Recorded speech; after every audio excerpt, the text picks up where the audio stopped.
Hi, this is Matteo Faggin with the SMACT Competence Center, the Industry 4.0 Competence Center for the Three Veneto regions. SMACT is an innovation ecosystem built to collect, systematize, and disseminate skills in Industry 4.0 by 40 entities of the Three Veneto regions, which include the areas of Venice, the areas of Trento, Bolzano, and of Trieste. These four entities include research institutions, early adopter, technology providers, and other stakeholders. We were built as a value platform, meaning an organization that strives to build value for its share stakeholders. We have the mission to keep growing our community, our ecosystem, incorporating, multiplying, and sharing technologies, use cases, business opportunities, experiences, markets, and skills. The innovation ecosystem, as I said, includes some technology providers in software, hardware, and let's say, soft skills from some of the most meaningful, some of the most interesting companies, not only of the Three Veneto area, but also of the entire country. We then have some early adopters, which include typically large companies in manufacturing, but not only. We also have retailers, travel, and other industries, and 11 universities and research centers. All of the universities of the regions from Bolzano to Trieste, including every university of the three regions. Here, the largest is, of course, the University of Padova, but we have all of them: Bolzano, Trento, Fondazione Bruno Kessler of Trento, again, Verona, University of Ca' Foscari in Venice, UAV, again in Venice, National Institute for Nuclear Physics, University of Udine, of Trieste, of SISA of Trieste, plus we have two public institutions, Chamber of Commerce of Padova and Comonext. This is, again, the starting of an ecosystem that we want to grow in value and in know-how on Industry 4.0. Our vision is to make every company also an innovation lab, and every innovation lab also a company. In practice, our vision is to be able to transform every company we work with, enabling it to become a beam for other companies in the digital transformation.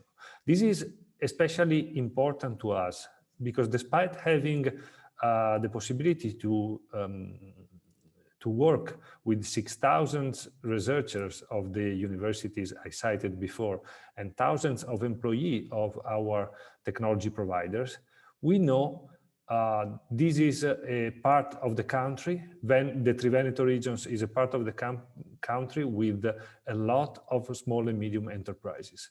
And we stand no chance to be able to interact with each and every one of them. So our strategy to get even to the smallest and the most remote company is to leverage our network, our ecosystem, especially the early adopters, so that they can become examples for the small and medium enterprises that resides near them or that are their provider of technologies and or are in their value chain. And so using the digital transformation power of early adopters to be able to reach every single company of our regions. The other hand of the equation is that each innovation lab needs to become also a company. This is not to transform universities into private businesses, of course, but this is to make the core competencies of the university lab available to the general market. So SMACT is a platform for creating and sharing value in the digital transformation processes of companies. Our aim is to enable the digital transformation, interacting with the research, interacting with the technology providers, enabling the creation of value, and sharing this value with our largest network. We were endowed with 50 million euros by the Italian Ministry of Economic Development and by our other shareholders. The target of SMACT, which is one of 8 such competence centers in Italy, is to work on the technologies you see in the left-hand side of the slide: social, mobile, analytics and big data, cloud, and Internet of Things, which makes for the acronym SMACT, of course. But our target is changing over time, and we see ourselves working especially in the IoT domain and the artificial intelligence domain. And we see the two things coming together in an artificial intelligence of things or embedded artificial intelligence, whereby every connected device, every connected sensor also carries intelligence on board, artificial intelligence, and the capability of providing new value to its users. The actions, the activities that we need to perform are demonstration, meaning demonstrating what you can do with the new technologies, especially to small and medium enterprises. Training, upskill, reskill also of managers and operators. Management of innovation projects. Plus, we added ourselves the aim at performing innovation that is not only technology-driven, it's also human-centered.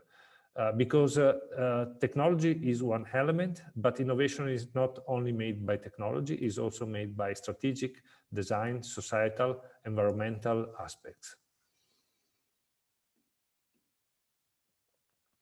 The first such action that we have implemented so far, consider that SMACT is only 2 years old, so we are just starting our activities. The first activity line we started is in training. We have held many webinars, almost 50 events during 2020 with over 1,000 users, bringing company closer to Industry 4.0 technologies and best practices. We have held one digital transformation training, which is our flagship program for managers and entrepreneurs. It's a 3-day training on 7 training modules. We have performed the first one last year in the winter in person, luckily, and we are programming the new one for June 2021, again in person. But we also started the same program online, which is now ongoing, actually, the Digital Transformation Training Web Edition. The same content we covered on the first Digital Transformation Training made available in these days, actually, online for a larger audience. We also started some practical courses for companies, by companies typically, in collaboration with our research partners. Vertical trainings for businesses to enable their own digital transformation.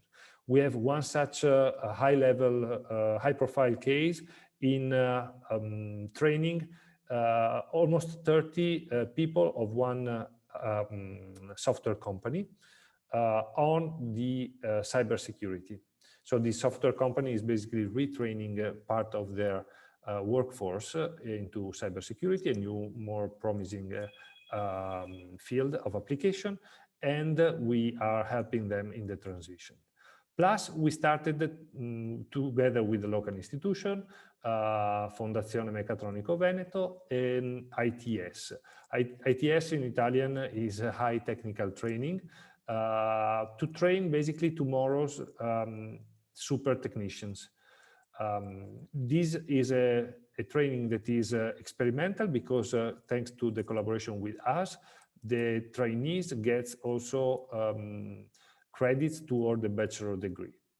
The first such training that we have started is on cybersecurity, is for cybersecurity specialists, and it has been an interesting journey because there's much higher demand than the number of young people that we are able to train in this program so far. The interesting aspect of our training programs, all of them, is that they bring together two aspects. One is the training capabilities of our research program. So basically we have university professors and researchers doing the theoretical part, let's say, of the trainings. And then we have, thanks to the collaboration with our private shareholders, private ecosystem members, we also bring to the training the practical experience of some high-level companies. So this is a mix that works pretty well and makes for a very interesting training. The second line of action we have is the management of innovation projects. As I said, with over 6,000 researchers in our network, we can cover practically every aspect of the digital transformation because we are pretty sure to find the right know-how in our research institutions and make them available to the private companies. So in this journey so far, we have been pretty successful in finding, in providing a service that is not usually available to most companies, in providing the know-how, the contacts with the right people, the right position at the universities.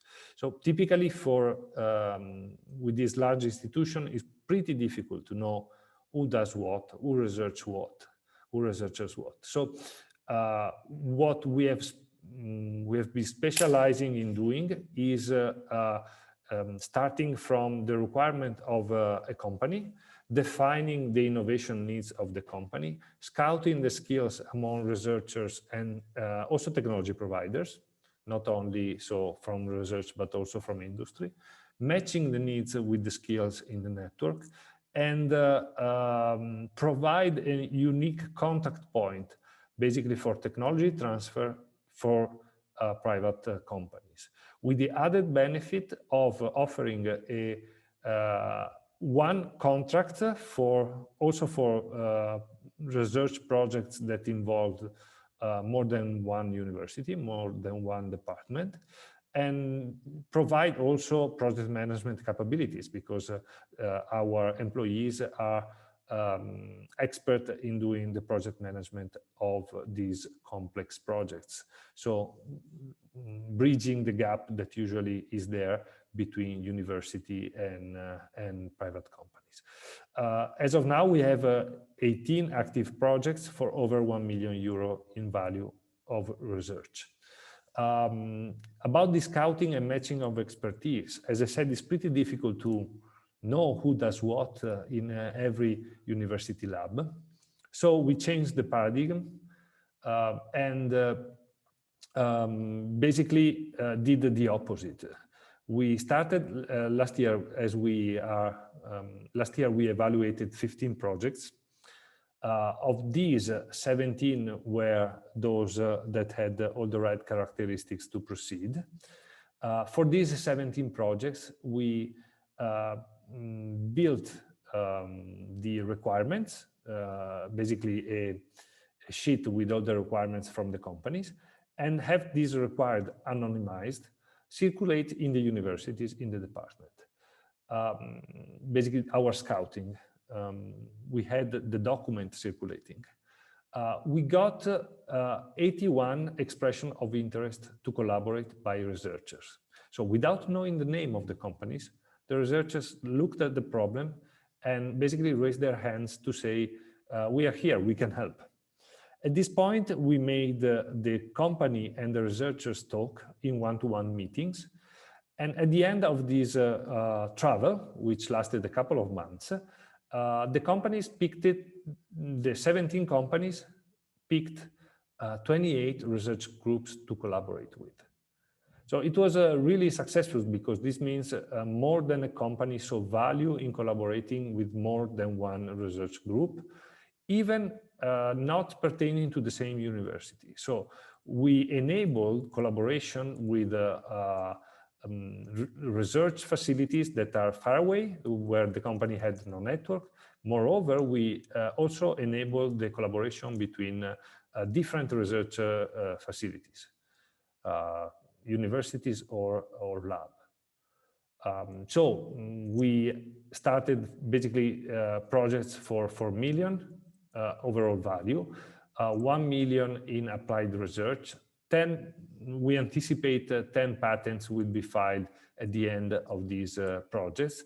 And most importantly, we built long and fruitful partnership that can last over time.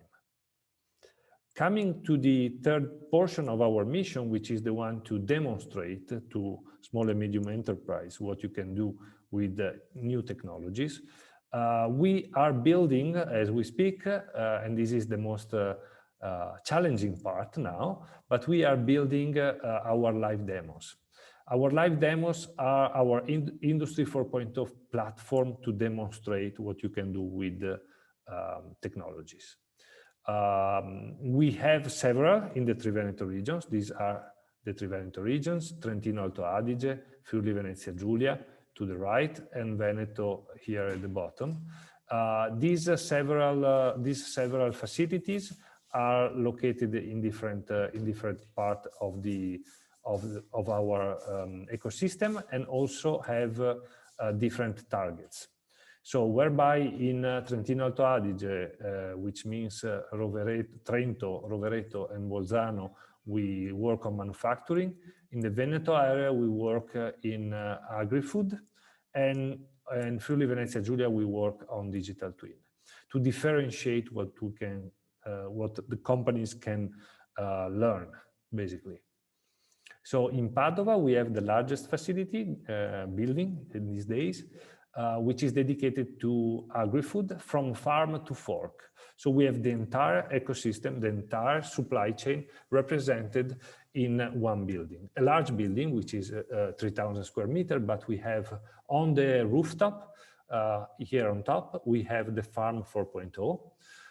In the central portion, we have 3 production facilities, actual production facility working.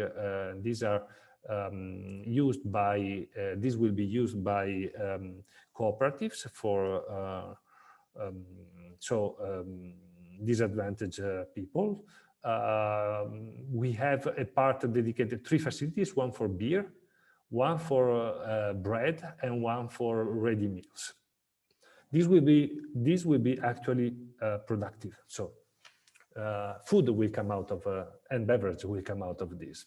Then we have a shop at the ground level in front of the street. So we have street windows for the shop, and we have a shared kitchen for the consumption. So basically literally from farm, although a warehouse, a greenhouse, to fork, so the shared kitchen. Plus, we of course have a smart building on its own with the spaces to meet, to have meetings, office meetings, also to have trainings, and other facilities of a smart building for smart working. Here, as I said, it's a large building, 3,000 square meters, larger such demonstrator in Italy.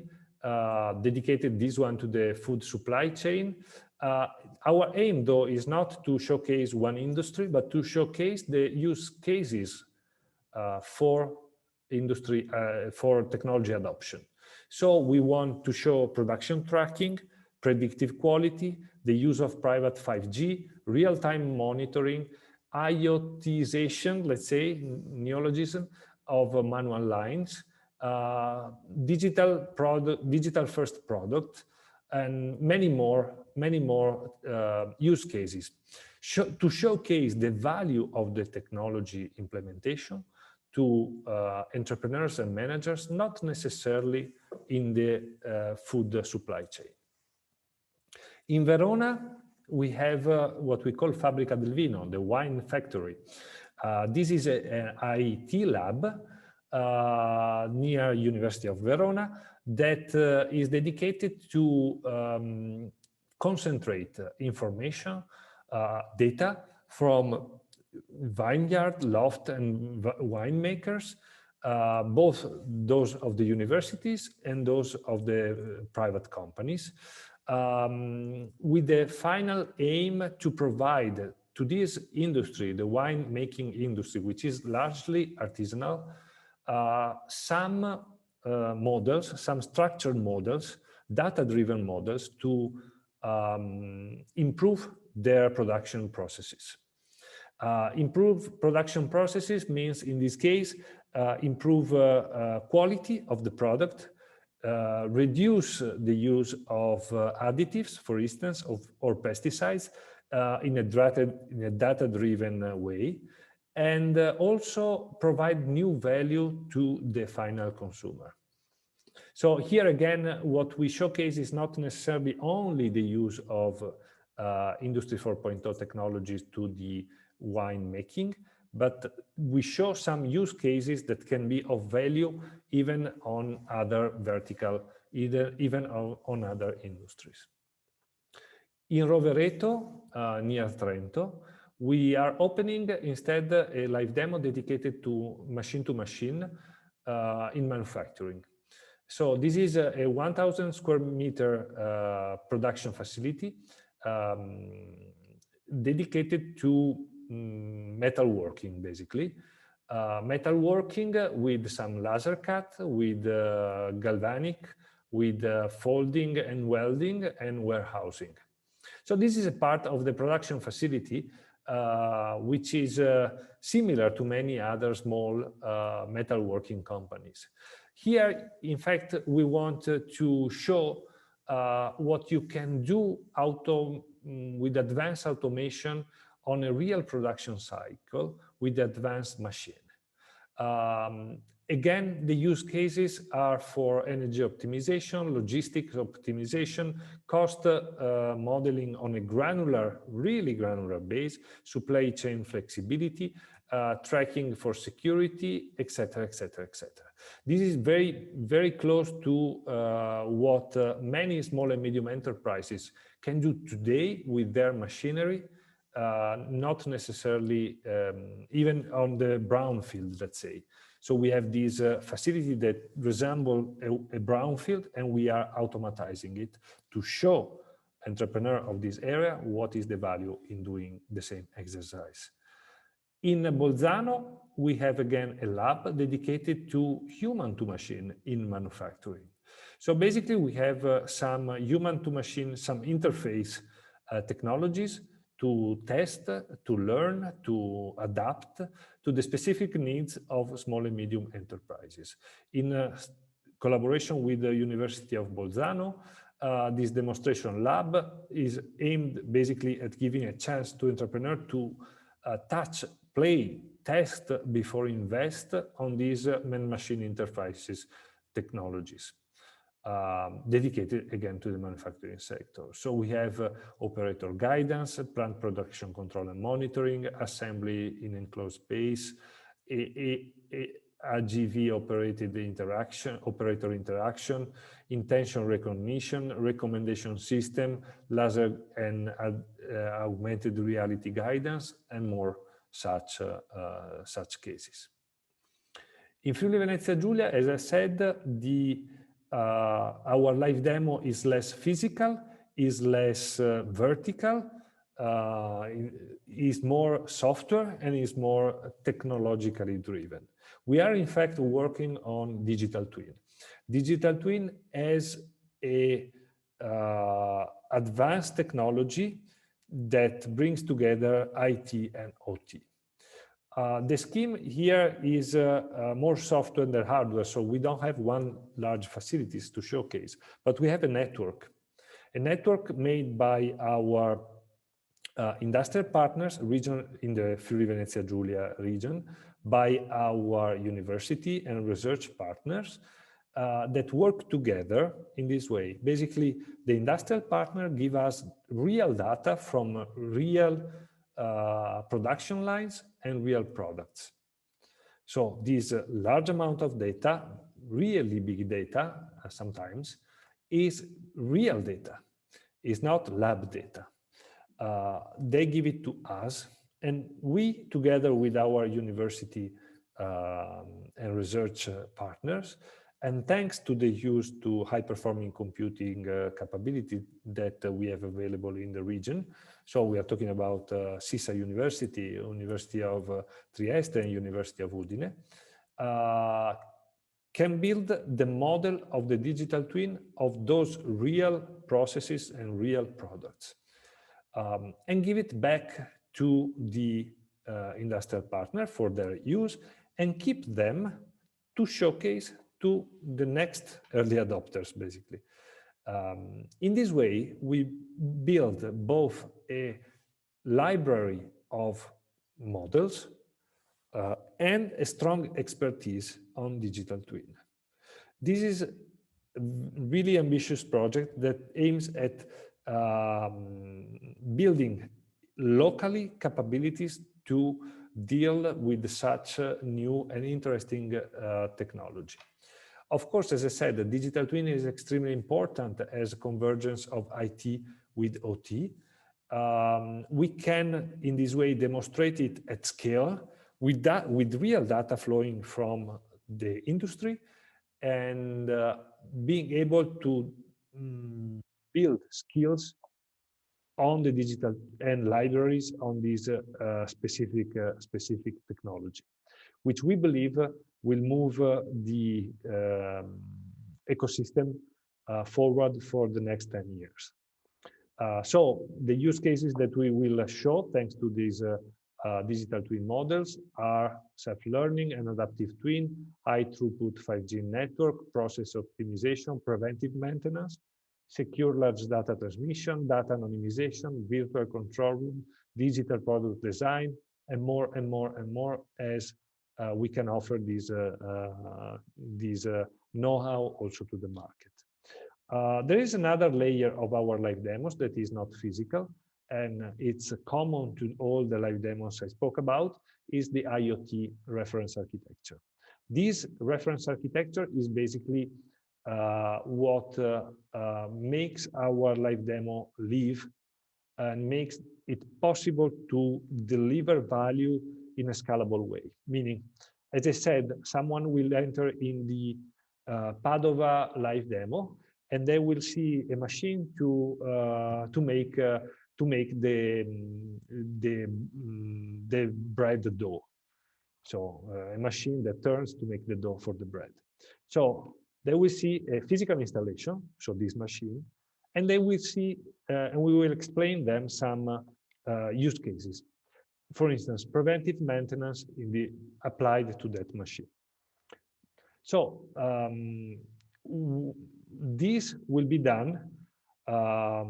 This use case will be developed thanks to an underlying technology platform, IoT platform. Here you can see a diagram that is pretty standard, that we developed internally, that we developed with our partners, technology partners, mostly local, mostly open source, so that when an entrepreneur from a different field wants to replicate the predictive maintenance application, the use case, we can offer them the know-how on the end use case, because we have the researchers and the companies that can help them with their specific machinery, but we can also offer the know-how on how to implement the IoT platform, which is something that most small and medium enterprises are still struggling to do on their own. So basically, the entrepreneurs like the final use case because they see value in predictive maintenance, or knowing real-time the OEE, or minimizing waste, etc., etc., etc. But they are at odds with IoT, which they don't know anything about. So our aim is to tell them it's not a big deal. We have done it, so you can do it. We can teach you how to do it. You can use our platform as a service if you want, for the proof of concept, for instance, installing appropriate sensors and gateway at your premises and shipping the data to us for the proof of concept with our researchers. And then when you're ready, you can scale it on your premise with your own platform, for which you can copy ours. You can use our same technology providers, our partners, or you can use others. It's up really to you. But we can show you a reference architecture that aims at making simple something that today most small and medium enterprises still believe it's extremely difficult because it's far from their usual field of application. So the reference architecture is extremely important because it needs to answer to the question. The point is, we don't only want to show what you can do with high-level technology, but we also want to be able to answer the question, how do I do that? Who do I do it with? Which are the two most, and how much it costs also, which are the most important question for an investor, so an entrepreneur. So how to do, with whom, and how much does it cost? This is also a virtual space for technology transfer, because thanks to our reference architecture, we have different layers from the end users to the researchers to the technology providers interacting on the same data streams, on the same data pools to test and showcase different solutions adapt to a different public.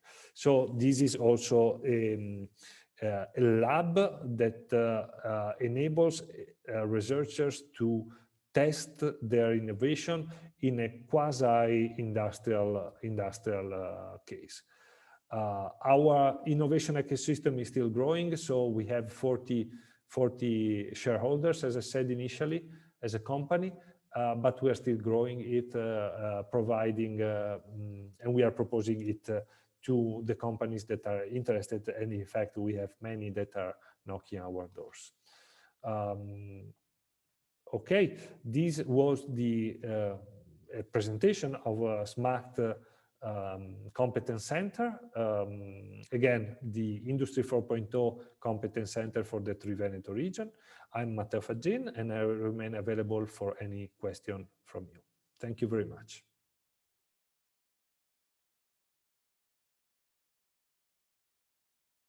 Good morning, everybody. I'm here to talk about the risks of digitalization for manufacturing industries.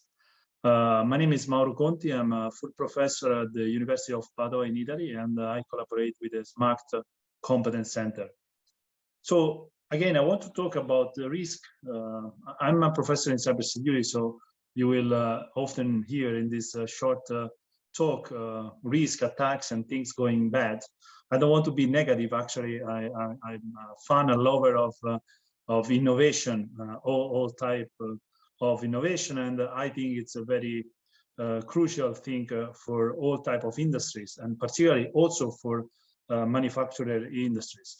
But I mean, as an expert in cybersecurity, I try to look what can be things that can go wrong, and particularly in the last years, I'm doing a lot of research and having a lot of experience also with companies and all other infrastructure like government and the organization that manage also critical infrastructures.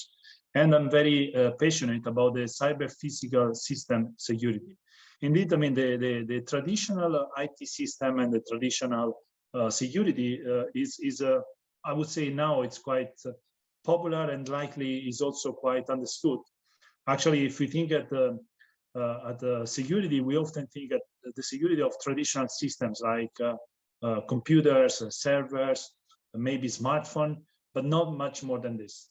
But actually, any cyber physical system, so it means all the systems which are made by IT component and OT component, operational technology, apart from information technology component, is also possible target for attackers. Actually, this is not only a matter of privacy, confidentiality, losing data, losing possibly money, but when we have to do with cyber physical systems, it means we are losing also important information for possible production. We are talking about compromising production plants.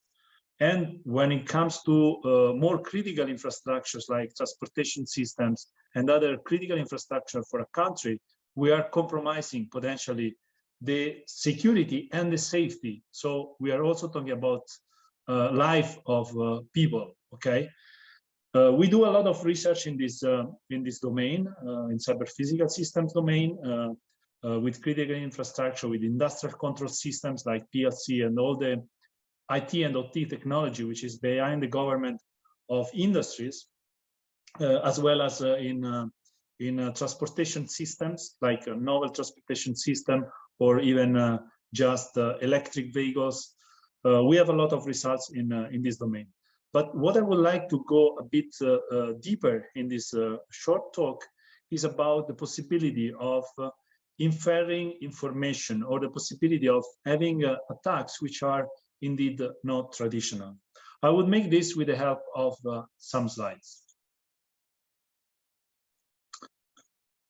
So here, I call this presentation Dr. Jekyll and Mr. Hyde of novel technologies, modern technologies, because again, there are a lot of pros in these technologies, but there are also possible cons, which are very often, I would say, I mean, I believe myself, often I find myself impressed of how much is possible to infer information or to build a channel to steal information, and the possibility of this. So here an example of some of the results we have done with my research group in the area of covert and side channel. I will maybe spend a couple of minutes to describe these two concepts about covert and side channel, but I will also discuss some of the area from where, basically from physical observation of the world, where we can infer information about the user, about information inside the device, information about a production plant, and so on. I have a lot of slides here, but I will just use some of them to describe what I want to say in this talk.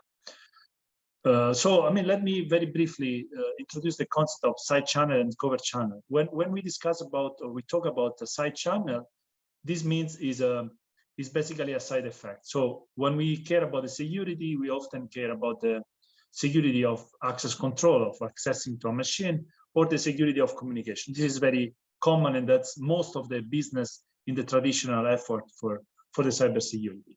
But what is left, let's say, underestimated is the possibility of leaking some information, and that somebody, as a side effect, so something which was not intentionally made, it will be made a channel from which a potential adversary can steal information about something. So a cyber physical system in general. So a covert channel is slightly different, means that, I mean, it's not something which is unintentionally there, but it's something which is intentionally there, but designed so that it would not be observed by somebody which is trying to control or respect all the possible communication going on. We'll see some of these examples in the technology I just mentioned. So one area in which we got recent results is the one of traffic analysis. So the point is this: basically, we have all kinds of devices, particularly mobile devices, but also in industries, we have communication with PLCs and the other part of the IT infrastructures. There are good practice, which, by the way, I mean, from other recent study we have done, they are not very much respected. So communication should be encrypted so that a malicious person that eavesdrop the communication in the middle of a communication shouldn't be able to get the real message in clear. So this should be a common practice also in the industry world. But even if this is done, which is the best we can do according to the current state of the art, even when this is done, the common assumption, the common understanding is that nobody can infer information. We actually showed that applying machine learning to encrypted traffic and analyzing this traffic, we are able to infer very important information.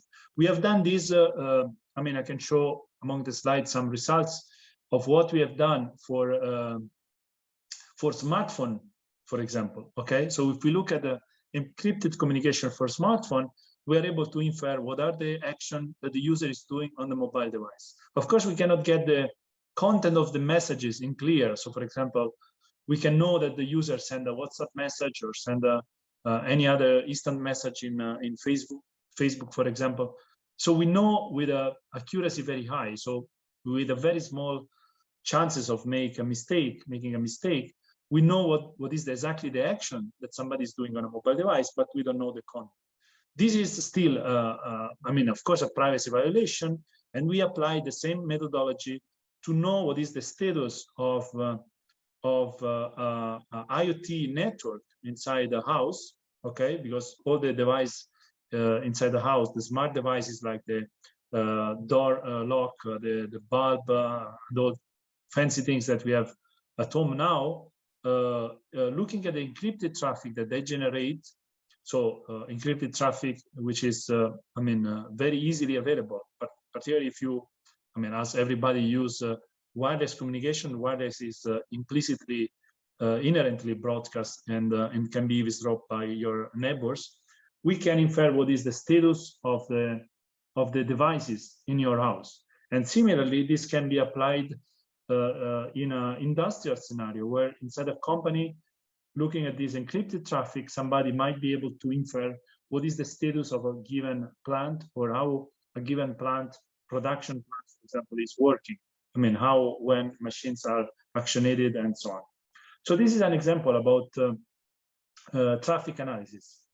Another interesting things I would like to discuss, sorry for jumping, is about energy consumption. Also, the energy consumption is a channel which is often underestimated. So in this case, we shown that by profiling the energy consumption, the wall socket, we are able to trace and to re-identify a person with his own laptop, which is plugged into different sockets inside a building or across different buildings.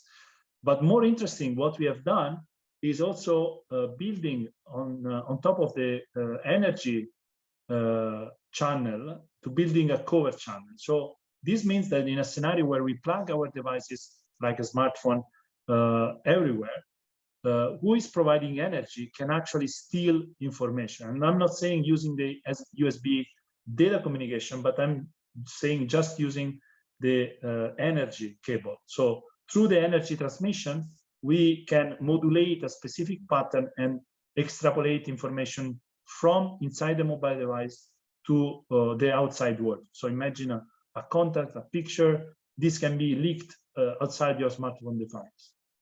And this we also implemented in a very specific attack. There are a lot of information that can be inferred by the device movement, particularly, again, in the case of a mobile device, this can be, I mean, it can be leveraged to infer what somebody is typing on a mobile device, like from the movement of the phone, like the movement sensors that you have in the phone can collect information, and from this it's possible to infer what you are typing on a mobile device. A similar thing we have done on the timing. Again, sorry for skipping some slides. Timing means that, for example, when you type a password, you don't see what are the characters that I'm typing, but you see the timing at which the first, the second, the third bullet appear. So our question was, can we infer information just by this timing? And long story short is that we actually can infer some information. Here, I mean, I give you some intuitive description of this graph. This is basically a baseline. So what you can do without our attack. And as you can see, the performances of our attack, the performance of our attack is significantly better. But this is, I mean, this is an interesting improvement for breaking into password.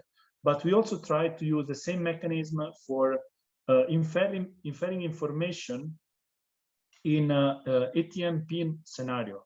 So basically, the scenario that we have is this. We have somebody that is only recording, for example, a WhatsApp audio while somebody is typing. So there is no way to look at the PIN pad, and there is even no way to look at the screen.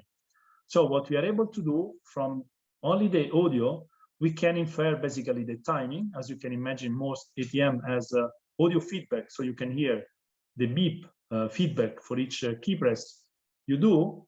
And basically with this information and some other information, again, leveraging basically through machine learning techniques, we are able, for example, within 3 attempts to discover some like 40 or more % of the pins within 3 attempts, only having timing and maybe thermal information about the user. Last but not least, acoustic emanation. So we have done several studies, and we show that acoustic emanation can be exploited in a malicious way to gather information. In particular, we have done this in a couple of scenarios. One scenario is a conference call. Like, I mean, I'm recording this video, I might type, or if this was a conference call, somebody else might be in the call typing with this or her own keyboard, but keyboard emits noise, okay, audio noise. And from this noise, we are able to infer exactly what the user is typing. Again, in case you are more interested in this topic, you might point to this Forbes website, where we got an interview with a Forbes journalist, which I mean, it was quite nice, but also a bit skeptic about the working of our solution. So he actually, I mean, fixed an appointment for an interview, and then he wanted to actually try our mechanism. So there is in this video, you can see the challenge that he made to us. I mean, he was actually typing on his keyboard, and by the noise, we were able to infer what he was typing. But the same mechanism can also be used in other scenarios. Like, for example, the same technology we used here, and you see in this slide, can be used, for example, in an industrial scenario for understanding how an industrial plant works. Or to give you a very practical example, through the noise, it is possible to infer what a 3D printer is printing. And I know, I mean, for sure that, I mean, quite prestigious, I mean, sport companies, at least in Italy, but other companies, they use, I mean, if not, let's say, commercial 3D printer, they use, I mean, very complex and professional and costly 3D printer or other type of plants. Well, from the noise, we can infer basically the shape of the object that has been printed, or even more, we can infer the so-called G code, which is the input given to the 3D printer. And imagine stealing this type of information for a device manufacturer or for a manufacturer plant might be a very important loss of information, like patent, intellectual properties, and so on. So with this, I conclude my presentation. I hope you enjoyed. And if you want to reach me, you can find, probably you can Google my name or write at mauro.conti@unipd.it. Thank you very much.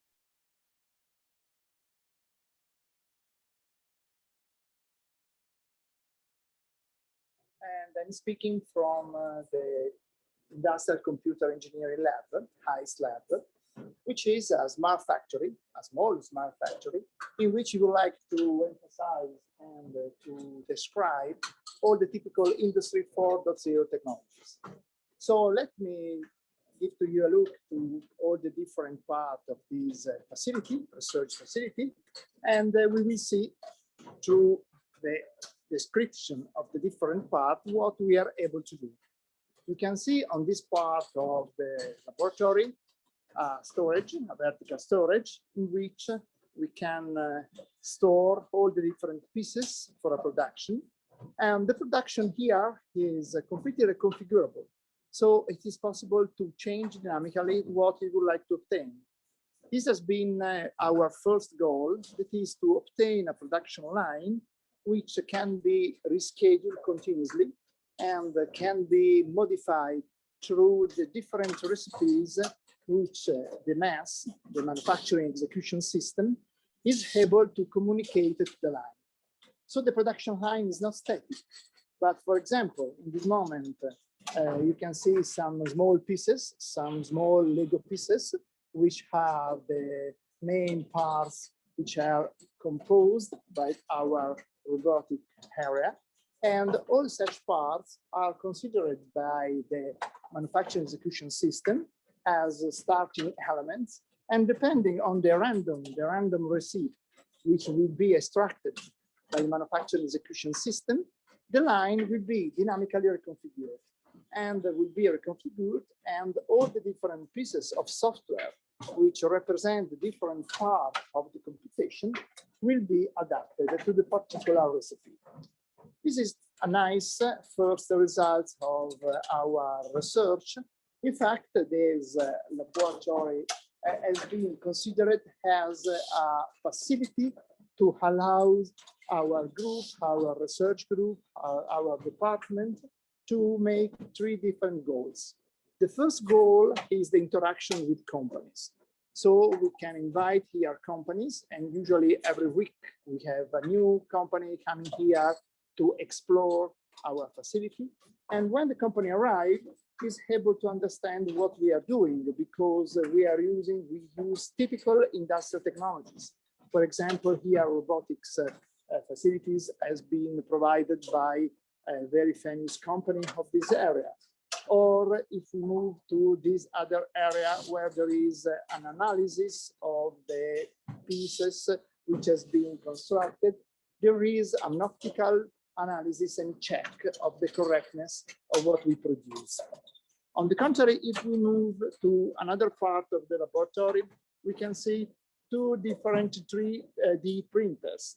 These two 3D printers are able to produce dynamically the different parts which has been not stored at the beginning into the storage, and which must be produced with respect to the specific receipt.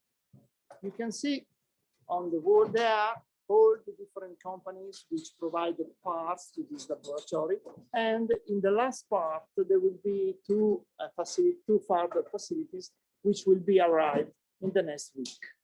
One of the main results that we obtained in the building of this laboratory has been what is called the digital twin, or better, let me show you this on the screen, the digital shadow. The digital shadow of the laboratory is a 3D reconstruction of what there is, and there is a continuous integration and synchronization between the actual production plant and the digital counterpart, the digital twin.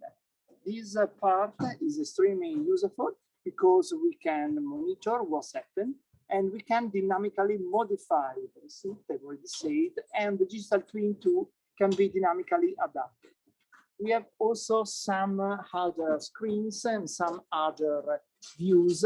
For example, there are some other views related to the data collection, and these data which are collected from production lines are checked, are reduced, and then are transformed and translated and transported into the cloud in order to make some specific analysis for what we can obtain starting from the actual data of the production line. So in conclusion, what we have here, we have a small, even if a very sophisticated production line. This production line has been built to allow us to investigate the potentialities of the different software layers, which are fundamental to move from the Industry 3.0 area into the current Industry 4.0 direction. And this is the target of this laboratory, to investigate what we can obtain with all these technologies. I think that it would be extremely interesting for a company to know what is the investment and what is the effort to create, starting from a standard production line, a production line in the Industry 4.0 area. And this analysis is very important, and this is exactly what we did in the past years here. to understand the effort for this transformation, the digital transformation of a company. We think we arrive to the conclusion that it is fundamental to follow a three-steps analysis. The first step is simply to see if all the production line has been correctly instrumented to catch all data produced by the production line. This means that we have to identify all the sensors which are fundamental to extract information from the production line, and we need to connect all such sensors to a data collection architecture. This is the basic level. That is the interaction of all the machineries with the digital control part for the extraction of data from the production line. As soon as this part has been reached and we have a collection of data which has been stored in the correct data base and which are stored and analyzed, there is a second step. The second step is related to the processes. It is very important to model all the processes, to model the interaction of all the components of the production line and eventually all people working there, all robots working there, and to identify all the small activities, the simple activities which are implemented by the production line. All such simple activities must be modeled, and business process, or in this case, a global model of all the activities must be built. This is fundamental because starting from the global model, we can optimize the production, and then we can arrive to a condition, the second step, in which we can compare data coming from the actual plant with data which are computed by the optimistic approach of the digital model of the plant. So we can have a continuous comparison between what we would like to produce on the plant through the models that we developed and what we actually are producing, because we are extracting data from the production line. This is so the second goal, a comparison between the actual production and the expected production. And now, if we arrive to this second step, we are able to make the third step, which is the improvement of the quality, and which is the part which allows to estimate what could be done by changing something in the production line. So what can we obtain by performing a modification of the production line? And for example, such modifications could be, for example, the addition of a new robot, or the modification of the transport line, or the modification of RCP. So what we could obtain by making modification of what we have. This is the most important part, and this is the part which is fundamental if you like to reconfigure dynamically the production line with respect to the modifications of the needs of the company. So if one company is able to follow this three-step path, it is possible to move from the standard production line to the Industry 4.0 production line, when you can estimate, you can anticipate the possible modifications, you can perform analysis on the digital control part of the production line, and then you can reflect all this analysis in the actual production.